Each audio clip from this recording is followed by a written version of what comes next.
ஆண்டவரும் அருமரட்சகருமா இருக்கிற இயேசு கிறிஸ்துவின் ஆச்சரியமான நாமத்தில் தினமும் கர்த்தருடைய சத்தத்தை கேட்டுக்கொண்டிருக்கிற என்னுடைய பிள்ளைகளை வாழ்த்துகிறேன், ஆசீர்வதிக்கிறேன். நீங்கள் ஆசீர்வதிக்கப்பட்டவர்கள். இந்த நாளிலும் கூட நம்முடைய வாழ்க்கையில் ஜெபம் பண்ணி ஜெபத்திற்கு பதில் வராதது நிமித்தமாய் இன்னும் என் வாழ்க்கையில் இந்த ஜெபத்துக்கு பதில் வரலையே என்று சொல்லி இந்த 5வது மாதத்தில் கூட இப்படிப்பட்ட நினைவோடு இப்படிப்பட்ட சிந்தையோடு இருக்கிற தேவனுக்கு தான் தம்மை ஆண்டவர் எப்படி வெளிப்படுத்துகிறார் என்றால் ஜெபத்தை கேட்கும் தேவன் என்பதாக அவர் வெளிப்படுத்துகிறார். இதை அறிந்துதான் சங்கீதக்காரன் 65ஆம் சங்கீதத்தில் 2வது வசனத்தில் இவ்வாறாய் பார்க்கிறோம், ஜெபத்தை கேட்கிறவரே மாம்சமான யாவரும் உம்மிடத்திற்கு என்ன செய்வார்கள், வருவார்கள் என்று எழுதப்பட்டிருக்கிறது. வேதத்தில் இயேசு கிறிஸ்துவுக்கு நம்முடைய தேவனுக்கு அநேக பெயர்கள் சொல்லப்பட்டாலும் அதில் பிரதானமானது அவருக்கு ஒரு பெயர் ஜெபத்தை கேட்கிறவரே என்று சொல்லி அங்கே பெயரை பார்க்க முடிகிறது. நம்முடைய தேவன் ஜெபத்தை கேட்டுக்கொண்டு தான் இருக்கிறார். நீங்கள் ஜெபிக்கிற ஜெபமெல்லாம் அவருடைய சந்நிதியில் வந்து எட்டியிருக்க தான் செய்கிறது. ஆனாலும் எல்லாவற்றுக்கும் ஒரு காலத்தை என்ன செய்திருக்கிறார், தேவன் குறித்திருக்கிறார் என்று சொல்லி பிரசங்கி 3ஆம் அதிகாரத்தில் என்ன செய்ய முடிகிறது, பார்க்க முடிகிறது. பிரசங்கி 3ஆம் அதிகாரத்தில் அவர் அதனதின் காலத்தில் எல்லாவற்றையும் நேர்த்தியாய் செய்திருக்கிறார் என்று சொல்லி பிரசங்கி மூலமாய் முன்னுரைத்த வார்த்தையின்படியே உங்களுடைய வாழ்க்கையில் ஒரு காலங்களை கர்த்தர் வைத்திருக்கிறார். எல்லாவற்றுக்கும் ஒரு காலம் இருக்கிறது. அப்படி என்றால் உங்களுடைய வாழ்க்கையில் சில ஆசீர்வாதங்களுக்கு, சில நன்மைகளை பெற்றுக்கொள்வதற்கு, சில மேன்மைகளை அடைவதற்கு தேவன் உலக தோற்றத்திற்கு முன்பாகவே அவர் காலங்களை குறித்து வைத்திருக்கிறார். அதனதின் காலத்தில் நேர்த்தியாய் என்ன செய்கிறார். இன்றைக்கு உங்கள் வாழ்க்கையில் கர்த்தர் உங்களை பார்த்து தான், எனக்கு அருமையான தேவனுடைய பிள்ளைகளே, சோர்ந்து போய் இருக்கிறதான தேவனுடைய பிள்ளைகளே, எதிர்பார்ப்போடு கூட இருக்கிற தேவனுடைய பிள்ளைகளே, இன்றைக்கு உங்களை பார்த்து இந்த வார்த்தையை கொண்டு கர்த்தர் சொல்கிறார், உன் விண்ணப்பம் கேட்கப்பட்டது என்று சொல்லி ஆண்டவர் சொல்கிறார். அநேக வருடங்களாக குழந்தை பாக்கியம் இல்லாதபடிக்கு வேதத்தில் சகரியா எலிசபெத்தை குறித்து என்ன செய்ய முடிகிறது, பார்க்க முடிகிறது. இவர்கள் ஆண்டவருக்கென்று உண்மையாய் ஓடினவர்கள்.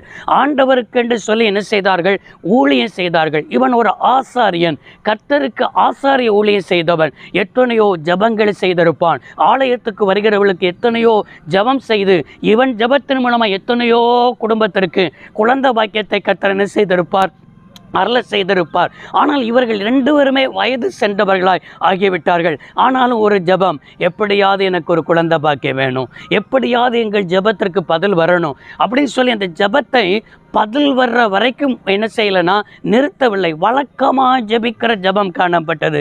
உங்களுடைய வாழ்க்கையிலையும் எழுதி வச்சு ஜெபம் பண்ணுங்க. சில காரியங்களுக்கு பதில் வரலையா, எழுதி வச்சு ஆண்டவரே இந்த காரியத்துக்கு இத்தனை ஆண்டுகளாய் ஜெபிக்கிறேன், இத்தனை மாதங்களாய் ஜெபிக்கிறேன், இத்தனை நாட்களாய் ஜெபிக்கிறேன்னு சொல்லி அந்த ஜெபத்துக்கு பதில் வர்ற வரைக்கும் விடாதிருங்கள். நாம் அமர்ந்திருக்கக்கூடாது, அவரையும் அமெரிக்கையாக இருக்க என்ன செய்யக்கூடாது, விடக்கூடாது. அப்படி என்ன செய்தான், சகரியா நீண்ட நாட்கள் ஜெபித்தான். திடீரென்று சொல்லி அவன் ஆசாரிய ஊழியம் செய்து தேவனுக்கென்று என்ன செய்தான், ஆலயத்தில் தூபம் காட்டி கொண்டிருக்கும் பொழுது அங்கே தேவதூதன் அங்கே சடிதியில் அவனுக்கு தோன்றி, உன் வேண்டுதல் உனக்கு என்ன செய்யப்பட்டது, கேட்கப்பட்டது. உனக்கு சந்தோஷமும் மகிழ்ச்சியும் என்ன செய்யும், உண்டாகும். உனக்கு ஒரு ஆண் குழந்தையை தருவேன், அதுக்கு யோவான் என்று என்ன செய்யணும், பேரிடணும்னு சொல்லி பாருங்க. இவன் ஜெபித்து கொண்டிருக்கிற ஜெபத்திற்கு பதில் வந்தது. அது ஆண் குழந்தை என்கிற பதில் வந்தது. பெயரும் பரலோகம் என்ன செய்தது, வைத்தது. ஆனால் இவனால் அதை என்ன செய்ய முடியல, இதை ஏற்றுக்கொள்ள முடியல, புரிந்து கொள்ள முடியல. ஆனால் ஜெபம் இருக்குது, ஜெபம் வருடக்கணக்காக இருக்கிறது. ஆனாலும் அந்த ஜெபத்துக்கு பதில் வந்தாலும் ஏற்றுக்கொள்ளுகிற அளவுக்கு வயது சென்றாயிட்டது. என் மனைவிக்கும் என்ன செஞ்சிருச்சு, வயது சென்றாயிட்டு. இப்படி அவன் சூழ்நிலையை தான் சொல்லிக்கிட்டே இருக்கிறான். இன்னைக்கு சூழ்நிலையை சொல்லாதீங்க. இன்னைக்கு ஆண்டவர் சொல்லுகிறார், நீங்கள் எந்த ஒரு காரியத்துக்கு ஜெபித்து கொண்டிருக்கிறீர்களோ சகரியாவை போல உன் வேண்டுதல் கேட்கப்பட்டது மகனே, வேண்டுதல் கேட்கப்பட்டது மகளே, உனக்கு சந்தோஷமும் மகிழ்ச்சியும் உண்டாகும்னு ஆண்டவர் பேசிட்டார். நீங்கள் விசுவாசிப்பீங்களா? அன்றைக்கு சகரியா அந்த வார்த்தை நிறைவேறும் வரைக்கும் ஊமையாக இருந்தான். காரணம், இவன் பேசி பேசி அவிசுவாசமாக பேசி பேசி கர்த்தருடைய வார்த்தைக்கு கர்த்தருடைய காரியத்துக்கு இவன் தடையாக இருந்துடக்கூடாதான் கர்த்தர் இவனை ஊமையாகவே என்ன செய்திருந்தார், வைத்திருந்தார். ஆனால் வசனம் நிறைவேறின பிறகு அவன் நாவின் கட்டுகளை அறுக்கப்பட்டு அவன் பேச தொடங்கினான். இன்றைக்கும் இந்த வார்த்தையை கேட்டுக்கொண்டிருக்கிற சகோதரனே சகோதரியே, உன்னை பார்த்து தான் என் தெய்வம் சொல்கிறார், உன் விண்ணப்பம் கேட்கப்பட்டதுன்னு ஆண்டவர் சொல்லியிருக்கிறார். நீங்கள் அந்த வார்த்தைக்கு ஆமேன்னு சொல்லுவீர்களா? ஜெபிப்போமா?